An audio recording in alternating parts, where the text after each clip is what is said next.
UCI take this game one in chat, in the crowd, screaming at your computer screen. Let me hear some zot zot zots. Well, some people might be a little bit scared because this is actually the home of the other team. They do not want to get beaten up. Maybe you guys can find a corner that you can secretly cheer for UC Irvine. But if you're here from University of Texas, Austin, let me hear you. All right, they're going to be on the blue side. It looks like they're spreading out in the jungle. Got Evelyn there. She's going to move around and she's going to scout what's going to be going on. But Aurelia might actually get spotted here by UCI. They're going to be extremely aggressive, staying as all five. They do have the acceleration gate available to them from Pawn Gypsy, but it's not sure if he's actually going to be using that as his first level ability. This could very well be an exchange right off the bat. There's a ward, so they know he's there. Oh, Kiwi Kid just dodging Redoron's hook. And it looks like UC Irvine's going to want to back out of that. They got the aggressive ward. That was what they wanted, so to be able to track and Theomancer. And something we didn't talk about is that Mundo is one of those epitomal farmer counter junglers. And UCI sneaking back in.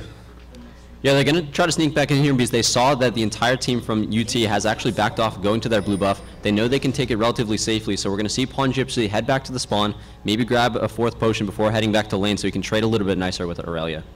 And I like Pawn Gypsy on that, on that Jace versus the Aurelia. Jace is just a straight up bully, especially in this patch. His E still has that base damage along with the percentage damage, and he can just poke all day long. So Pawn Gypsy, expect to see Aurelia extremely low health, especially early, and there's a hook onto the red buff. So Redrun utilizing that Blitzcrank hook to steal out the red buff and prevent Entheomancer from being aggressive. We'll have to see if Entheomancer is going to respond to it and grab the red of his own. If not, he's going to be forced into a more conservative lane or more conservative. That's the kind of team they are. They're pedal to the metal all the way. I mean, look, they grabbed a LeBlanc. That pretty much says it all. LeBlanc is that early game terror. She has to get ahead because if she doesn't, she's not going to be able to two-shot people the way that she wants to. Especially if it comes to late game, people will start stacking magic resistance. So we'll have to see what UT is going to do to contain Lil Kevin, because if Lil Kevin gets 1 or 2 kills, he's going to be in trouble. And there's Entheomancer. Yeah, here's a little bit of a containment. They're going to try to be as aggressive as possible. They lost their own red buff, so they're trying to get Entheoprancer just a little bit of something here. And he's going to do a lot of damage onto Master of Law. But with Jace coming down here, this could be extremely bad for UT UT right in the beginning here. He's going to have to flash over, which is going to make his gank potential that much less. Yeah, forcing the flash as well as he's denied the red buff, so he's going to have to bounce between the small camps, and he's not going to have that early presence that he's wanting. Master Law only had a little bit low, but he's able to pick up the red buff. Going to get ahead early. He's going to potentially be able to gank, and there's little Kevin harassing Kiwi Kid down. Kiwi Kid sub 50% HP already. And let's talk about the players a little bit here. We haven't done any profile of them. Master of Law, he actually has a really strong competitive history. Do you want to talk about that a little bit? Yeah, Master of Law was actually on the original Epic Gamer, that is a serious throwback. Anyone new to League of Legends, they were one of the top North American teams, turned into one of the other teams now, with Dandin actually moving more towards a casting and peripheral role in League of Legends. But he was one of the main proponents of Epic Gamer. They actually, did they win IPL 3, I believe? To be honest, Torch, I'm not sure. No. Anyway, some strong history, but we got a gank coming down here. Come on. Master of Law coming in here to try to go for the gank. Acceleration gate is going to help him speed up with the ignite from Jace actually finishing him off. That's going to be first blood in favor of UC Irvine. Hopefully no riots happened quite yet. So that is not what UT wants to have, first blood on Jace, especially in this Kha'Zix patch. So Pawn Gypsy is going to be able to go back. He's got about 900 gold in the bank. So that's a potential double Doran's opening if he wants it. So he's just going to be able to bully Marvin the Dang around. And Aurelia is that kind of champion where she has that tipping point where once she gets Triforce or once she gets that Wit's End, depending upon the enemy team composition, I would guess she'd probably be going for the Triforce at this point. She becomes that terror. She'll just dive in, execute someone, chunk them down, and be an instant threat. But until she gets that, especially in the early laning phase, she can be extremely vulnerable. And if Pawn Gypsy is able to bait out that He-10 style and get a good gank from Master of Law, Marvin the Dang is extremely susceptible for getting behind early. Yeah, we see that Pawn Gypsy's doing a great job of applying his actual major of study. He is a business and information management major, so doing a good job of making sure that he gets the money, invest that in a nice thing that he can continue to keep control of his lane throughout the rest of the mid-game. That's very true, Torch. He actually went for the cloth armor instead of the double doors opening, and there's the abuse coming in. The stun goes in, the dash, and so, but Marvin the Dang continues to want to trade, and was able to come ahead a little bit and then disengage right off the bat, get a little bit of heal off the minions. So it's all going to come to the execute, but here comes Little Kevin. One more hit's going to do it. There's Little Kevin getting a kill onto Kiwi Kid. So that little bonk already starting to get going a little bit. And that's the exact style that Little Kevin was looking to go for. He wants to have a very bursty level champion, so the LeBlanc is perfect for that, but he also likes having an escape available to him. He was able to dive under there, get the ignite on, and get out again without taking too many turret hits, and that turned into a very early kill, an even further lead for UC Irvine so far. And not just that, LeBlanc is a notoriously bad farmer. She doesn't really farm minions, she just farms other champions. But Little Kevin is out farming Kiwi Kid. So not only is he ahead on the kill as Pawn Gypsy continues to beat on Marvin the Dang. Ow, look at that massive chunk. And Marvin the Dang is low on mana, so he can't really respond. Little Kevin is able to, he's really able to get ahead in those minion kills. And if you look at the gold, he's already starting to pull ahead slightly, not very much at this point, but 600 gold this early in the game, it could spell the difference in the next trade.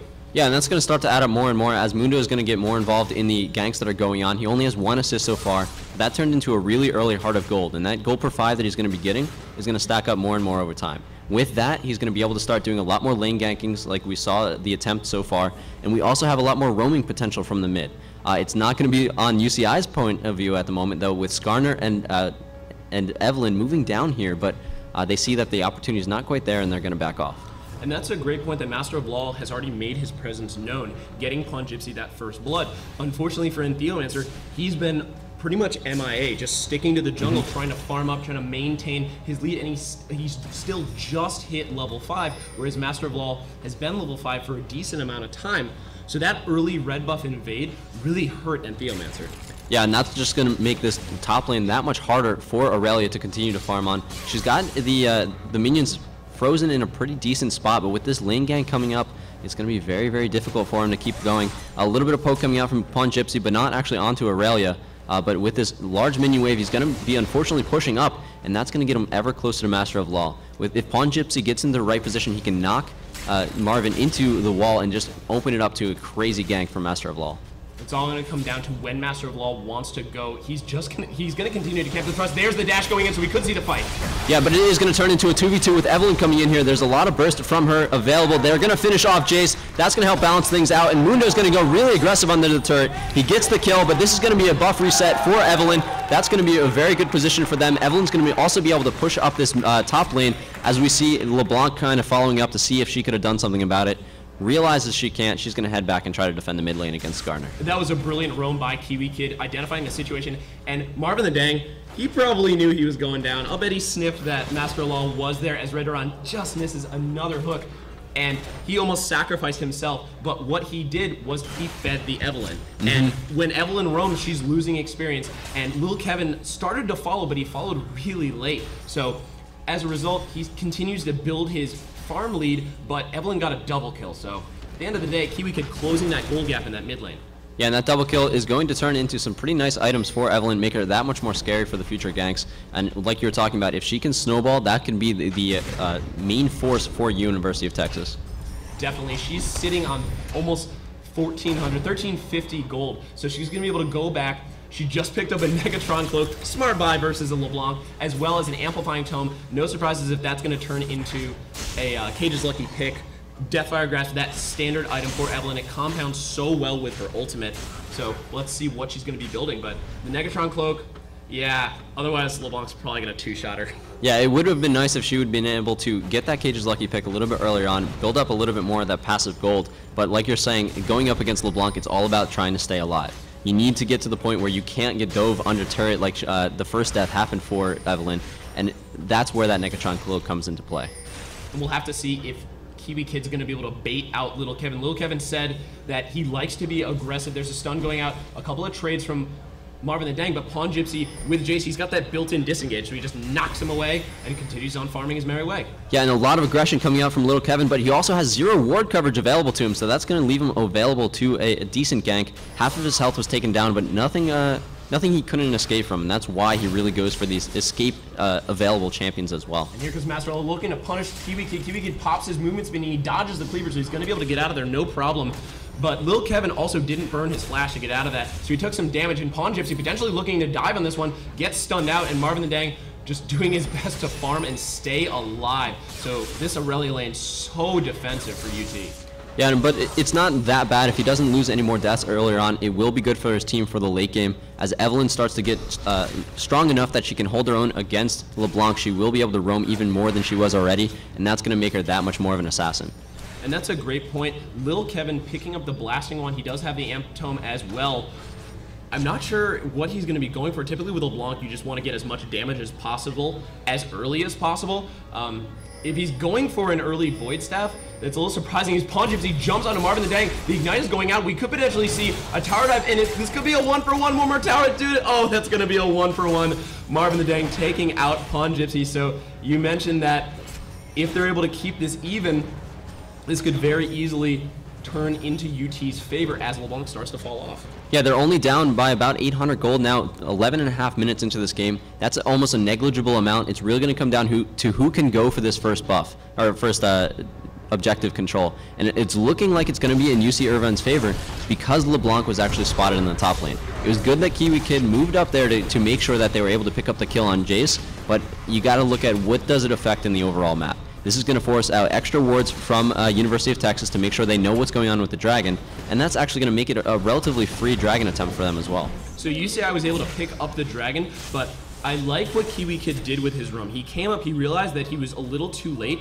to be able to take anyone out, but what he did was he shoved the lane. So Pawn Gypsy actually lost a decent amount of experience in gold with the tower taking out that full wave, and the lane just reset into the mid. So now they're back to neutral, but Jace is a little bit behind in terms of that golden experience. Oh, and there's a grab onto Pangboy. Pangboy dashing out, but it looks like he's been able to get out of there. No problem. Potentially, there's the engage back in. Valkyrie coming out, exhaust going down onto V-Time, and they're going to try and turn this one around. Red Drone getting ignited. A couple more hits will do it. There's the slap from Donald. Now flash in from V-Time trying to turn this one around, but there goes the snowball. So now this is 80 carry on support, but V-Time's just going to disengage. He's out of mana.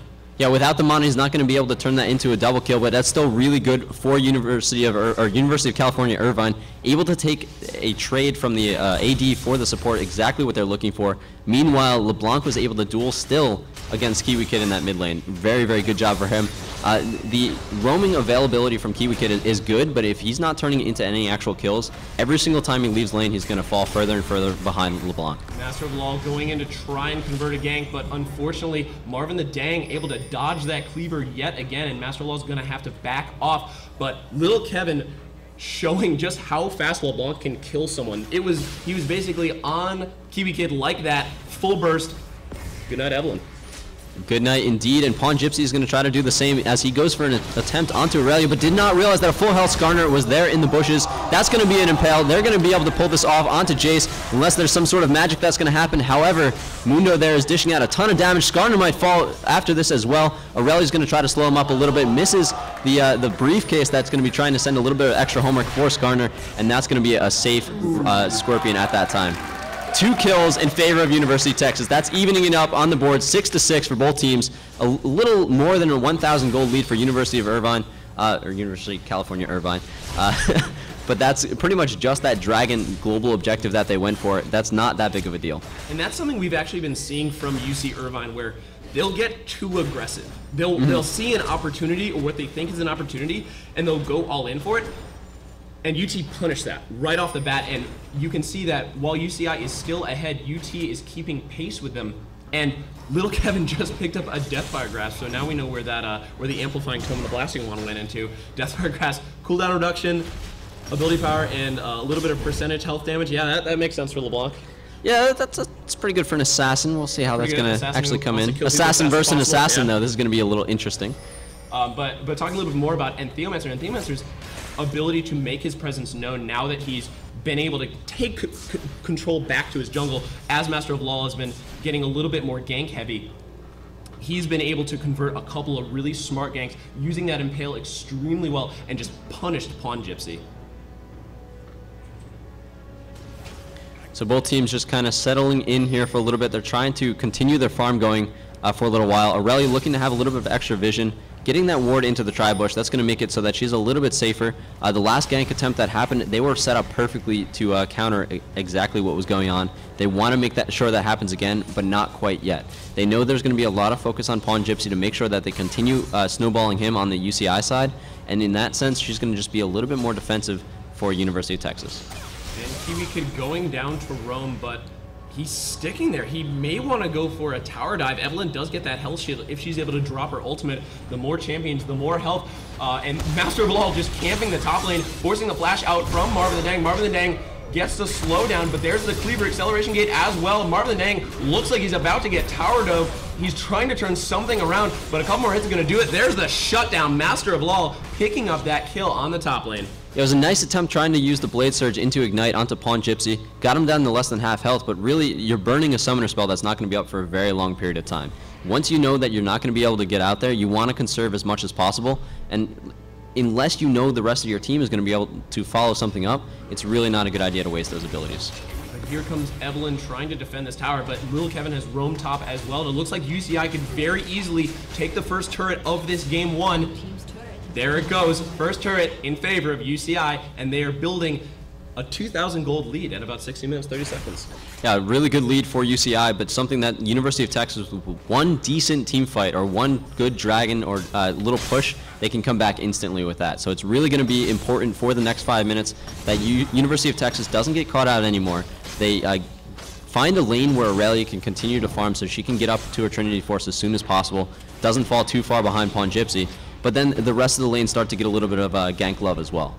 Definitely, and if you look at the bottom lane, Vtine, we talked about this before, and Vtine is definitely one of the players to watch in this tournament. He has been #1 solo queue for a while. He's been playing with this squad for every single year. He's been the AD carry, and Pangboy is actually matching him, beating him by about 2 minion kills, which isn't that much. Vtine does have that extra kill on him, and there's the Impale going down on the Master of Law. This is exactly what they're looking for. If they can remove Mundo, that removes a lot of ganking potential. But LeBlanc picking up an assassination on Aurelia as Aurelia was moving down to that mid lane to see what she could do about it. It's going to be a 1-for-1 trade. They need to keep Aurelia alive. They need to get her farming. And LeBlanc's still able to get away from that. So much potential coming out here from Little Kevin. Just amazing plays are being made by him. It really is. Little Kevin, there's a reason why his LeBlanc gets banned, and that's why, especially in the Kazakhs patch. But UT's going to respond to that 1-for-1 exchange because they took out Master Law. They know they can safely take this dragon because the smite is down. Yeah, it would have been nice for them to pick off Little Kevin in actuality, but the thing is that bringing him down to that low health was still good. It's exactly what they needed. It gave them a pretty decent chunk of a change as well. Only down by 300 gold 18 minutes into this game. Not anything to be ashamed of. It is in Pawn Gypsy punching down on this mid turret. He's been doing fairly well. He's got the Phage as well as the double Doran's Blades and the Ninja Tabi. Aurelia, on the other hand, actually has the Phage and the Zeal. Vtine going on a Pangboy, a lot of pain going down, forcing the flash and the Ignite. Gets exhausted, but a great lockup from Donald, but it won't be enough as Vtine takes Pangboy out. Yeah, Donald's spending a little too much time trying to make sure the stream is running smoothly. He's actually one of the operators behind the scenes, but great support there for University of Texas. Just needs to be a little bit more attentive to actually the ganks that are going on here. Just throwing him under the bus, Torch. Just a little bit. Just throwing him under the bus. Donald, if you're listening, oh no. Just as we say that, Donald getting caught under his turret. Oh no, Donald. Oh no. And it looks like this is going to be a bottom lane turret. Turret number 3 for UCI, and they are pedal to the metal. Couple pings going down for another turret, so they are going for it, and they are going for it in a hurry.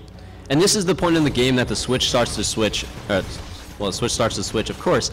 For some teams that have a lot of practice with each other, it's really about the team fighting stage of the game, and this is where we see the expertise of UCI coming out. In the laning phase, UTE was doing an amazing job, but now that it's getting to the team fighting stage, a lot of it's going to come down to practice.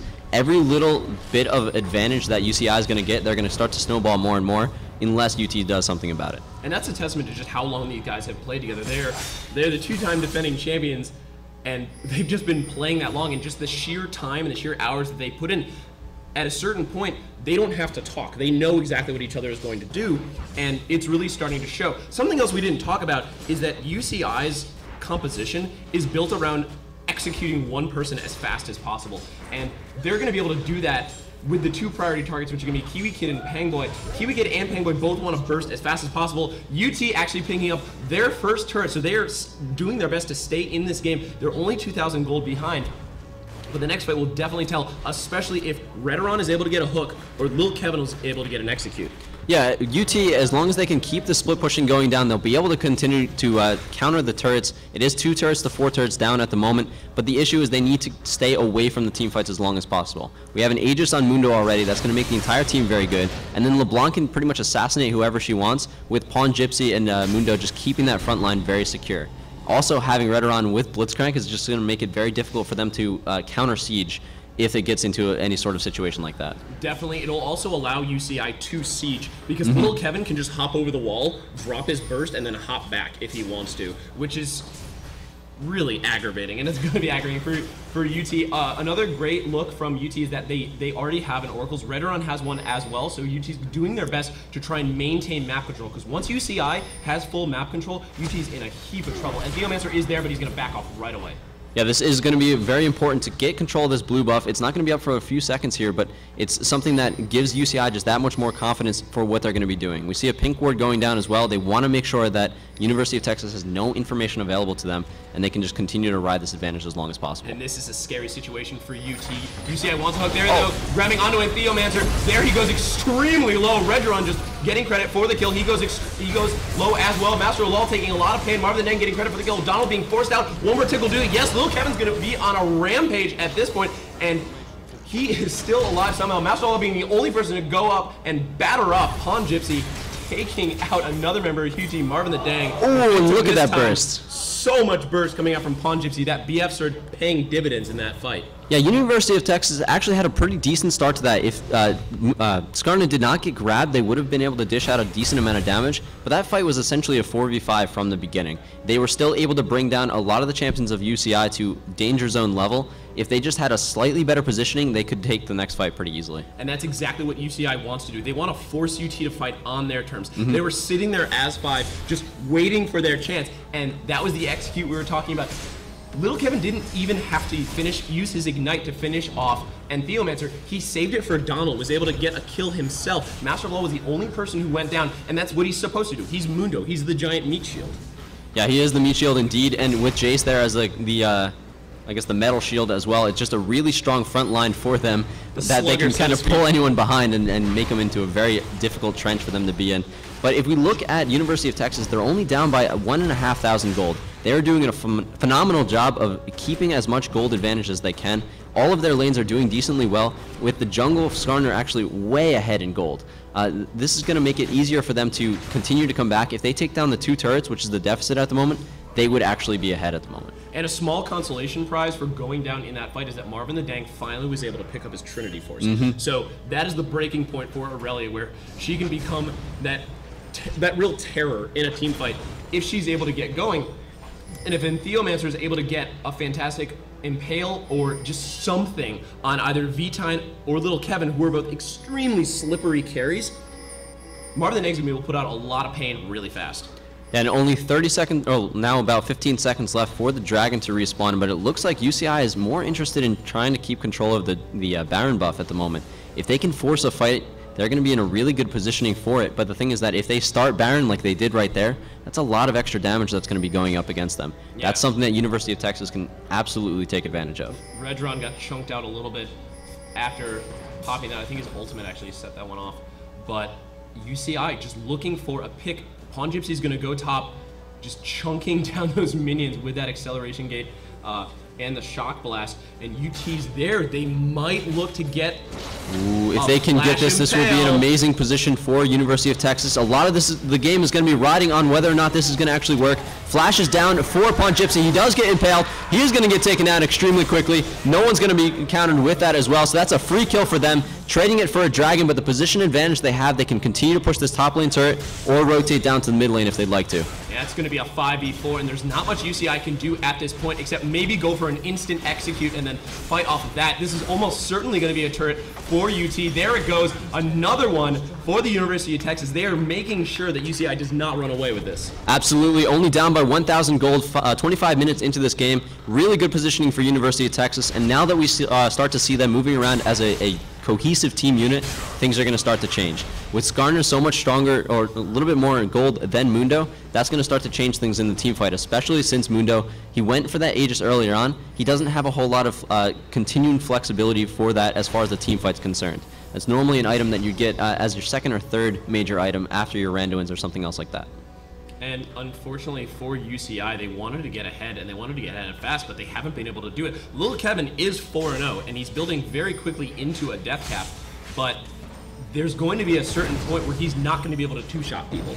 And when that point comes, UT is going to be extremely happy, and they're going to want to fight and pick off Vitine, who's going to be that go-to hard carry. Corgi is very capable of carrying a game on his own, especially when he has a Trinity Force, a BF Sword, as well as a Vamp Scepter.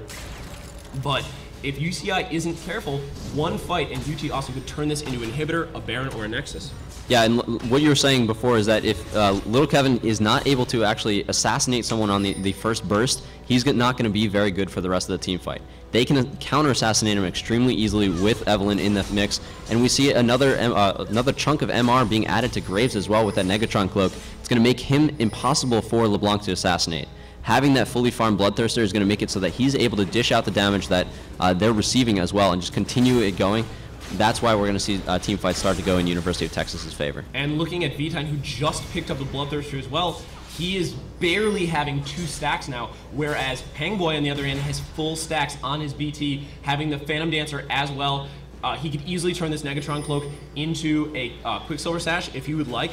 There's a decent amount of grab. I mean, it would potentially prevent him from getting insta-killed, but not by much. The main part is to get that Negatron Cloak so he doesn't get killed right away. It looks like it's going to be a game. Yeah, and Skarner actually kind of baiting that out. He has a ton of defense available to him. That's going to be an assassination from Evelyn. They're going to follow that up with a kill onto Jace. Aurelia falls, but that's okay. That's kind of the weakest champion at the moment, turning it into 3 kills so far. The last 2 champions alive for UC Irvine are very, very low, but Donald's got to be very secure at the moment. Oh no, he's going to be taken out for a triple kill. Is it going to be a duel that's going to be going down? Yes, it is. Pangboy taking the lead there. It's going to be a 3 for 4, allowing Entheo Prancer to kind of push up this middle lane, also known as Entheo Mancer. Entheo Prancer. He's a big fan of the Jungle Hecarim, folks. He's the Entheo Prancer. Yeah, this is a very good position for them to be in. There's a huge wave pushing up in the bottom, but they're going to be able to take down this turret and respond to that with plenty of time available to them. And with that, they take the lead. So UT Austin is fighting incredibly well, and they almost gave UCI a taste of their own medicine at that one. Redoran getting caught out a little bit. Lil Kevin tried to put the team on his back, and he did get a triple kill. Vitine, however, Vitine was the only person who was able to get out of there alive. So UT caught UCI by surprise, dropped their burst with Evelyn and Graves. That's a lot of front-end burst, and Marvin Dang was able to put a lot of pain down before he went down. Yeah, and that was actually a beautiful bait by Entheo Mancer. I keep getting confused with his IT change. Entheo Prancer, man. No, I can't do it. He has the security now, he has the armor available to him so that he could stand through the first burst. So pulling him in by Redoran was actually a negative thing for the University of California Irvine to have happened to them right at that moment. Really good positioning for them. That was the complete change from the previous fight. It definitely was. Lil Kevin grabbing the blue buff at this point. And UC Irvine, they are known for going pedal to the metal, but they are going to hit the brakes a little bit because they want to make sure that this next fight goes their way. It's a little surprising to see them getting caught up because this entire season they've been so composed. They've only lost 1 game, and that was to UC San Diego, who we saw going out earlier today. Like, monumental upset. Georgia Tech being the winner of that match. So they are in the final waiting for the winner of this match. And UT doing extremely well at containing this squad. So we'll have to see what is UCI going to do to respond. My guess is they want to get a pick. They want to get a pick on Pangboy especially because he is pretty scary at this point. Yeah, a lot of that seems to come down to nerves. They thought they were a little bit further ahead than they actually were. They were only really ahead by a few hundred gold, and at that point, you can't force fights that you're not in a good position for. It seems like UCI, they came into it just like UCSD, where they thought they were the absolute favorites to win it, which everyone else thought that as well. But the thing is that every team in this collegiate section is extremely talented. Anything that any game they come down to is really going to be about which team is playing better on that given day. And this is the bloodied battlefield that we've seen every single time, UCI or UT. The Barren Pit is the stage. And it looks like they don't want to fight there again. Couple of things going down in the mid lane, so UT is just going to beeline for this mid-inner turret and maybe see an engage in the red side on UCI. Yeah, and Theomancer looking to go for that hook me horns there. He's going to take down the turret first, and then they're going to go using the Shurelya's to try to get in there. Not quite able to pull anything off. Or, no, Shurelya's, I apologize. But they're going to start the initiation immediately. Blitzcrank having to flash away from the fight. First player dropping for University of Texas, but it doesn't matter. They're able to turn it around. A 2 for 3 so far. Beautiful position for them to be in. And that fully farmed Bloodthirster on Pangboy is going to keep him alive throughout the entire fight. Blitzcrank is forced to run away from it. It's going to be a 3 for 1 at the moment, fighting down to the inhibitor turret. It's going to fall without any difficulties whatsoever for University of Texas. And unfortunately for UCI, Pangboy is alive still.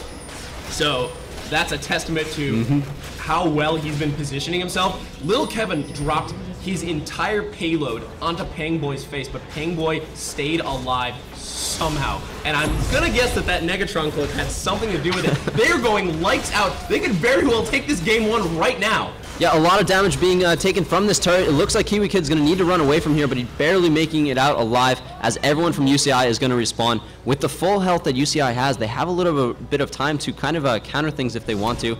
Both Dragon and Baron are available to them, so if they go for either of those objectives after clearing out their base, they could kind of turn things around a little bit. But right now, we see about a 5,000 gold lead for University of Texas, 31 minutes into this game. Very good position for them to be in as the home team. It really is. The inhibitor being down is going to be a huge detriment for UC Irvine, and UT Austin's going to play this smart. They know they wouldn't be able to get this far if they didn't know how to close out a game, and if UCI is going to have a perfect fight, and V-Time can't get impaled. That's what happened. And Theomancer saved the impale for V-Time, got in range, and dragged him to his doom. And once V-Time went down, that was all she wrote. This brings the back end of the fight anyway, but even so, the amount of pain coming out from Kiwi Kid as well, that's something we haven't touched on because Pangboy's been that steady DPS, is scary. And now he has a Guardian Angel.